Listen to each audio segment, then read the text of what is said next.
Okay guys, let's start na. Ito yung fabric na chiffon. I-ano lang natin siya. I-fold lang natin siya pa triangle. Ganyan siya, double siya. Para maging ano siya, para maging apat siya. Para magawa na natin siyang pants. So, i-fold ko siya ng pa triangle. Ganito siya. Pag na-fold ko na siya ng pa triangle, yan, ganyan. Oh my God. What's happening? Pag na-fold ko na siya ng pa-triangle na ganyan. Hindi siya. Pwede na ng basa siya sa lamesa. Yan, ganyan siya. Lalagay natin yung, eto yung pattern niya.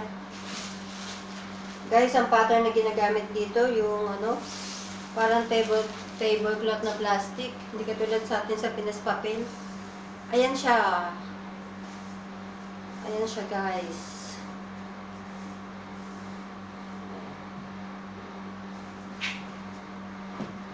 So, pa-triangle siya.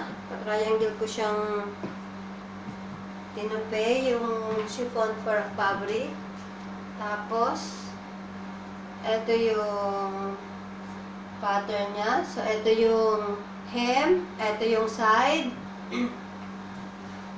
Ito yung side. Ito yung waist. Waistline. Okay? So, now we need to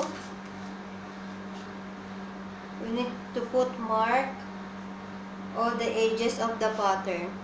Okay? This is tailor chalk. Okay. And already this is using all tailoring, dressmaking. So let's put mark. We need to put some heavy. So para hindi siya gagalaw-galaw. Wala eh. Dito maraming wala sa Kuwait. Hindi ko malaman saan ako nakakabibili. Ang amo ko, pag sinasabi ko, puro wala. Hindi ko. Oh. Ganito siya dyan, guys. Sa mga bagong nananahe, kailangan nyo talaga bumili ng tailor chalk or lapis. Any color, different color. Katulad ngayon, black.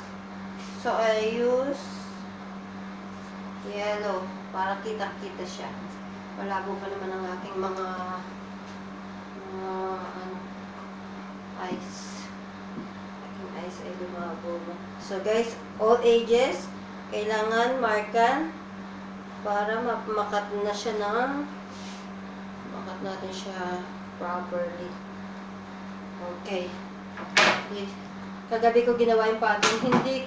Gusto ko siya i-video para ma-tutorial ko sa inyo. Kaso, guys, wala pa akong patungan ng cellphone, wala pa akong selfie stick, hindi ko malaman kung paano ko siya ma-video. Next time, inshallah, makabili na ako para magawa ko ng video na magawa ko maayos ang aking mga videos. Okay? So now, let's cut now. So, ganito siya. Ganyan siya.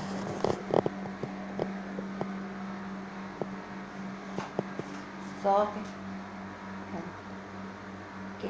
Finold ko siya ng pa-triangle, yung fabric. So, pag nakat siya, equivalent to 4 na siya. Equivalent to 4 na yan siya. Okay. I will cut now. Pag kinat siya, kailangan lagay ko nga nga to, hindi nakikita kasi itim. Para ma-identify niyo yung mga sinasabi ko. Paano ba? Kailangan may mapulot kahit pa paanong araw. Okay. Kailangan, pag kinat, meron siya allowance both ages. Ganyan siya. Ayan, ganyan siya. Okay. So, this is the waist. Kailangan lagyan ng mark na letter W. Letter W siya. Para alam na waist siya. Ito. Ito ay crotch. So, ito ang crotch niya. Social ang crotch. Ito ang side.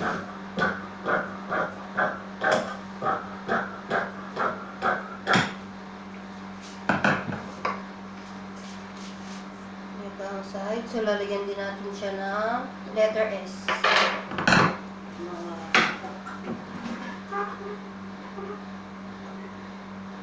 At ang hem, medyo ang allowance ng both sides waistline is half inches or 3/4. Nasa sa inyo yan.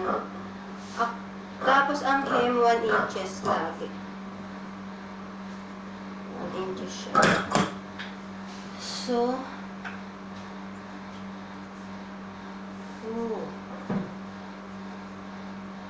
okay. So, this is the side again.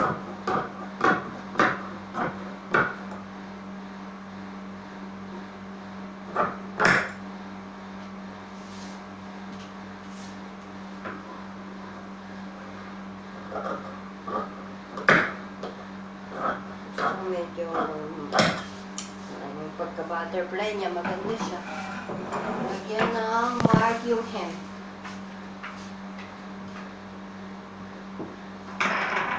So guys, now this is finished. Next time, ituturo ko naman sa inyo ang kung paano ang sewing procedure. So ito, equivalent to 4. 1, 2, 3, 4. Makakabuo na tayo dito ng isang pants today. So happy na naman yung aking malam. Okay, so please guys, don't forget to subscribe, share, and like to my YouTube channel. Guys, thank you for watching. Till next for my second vlog. Bye!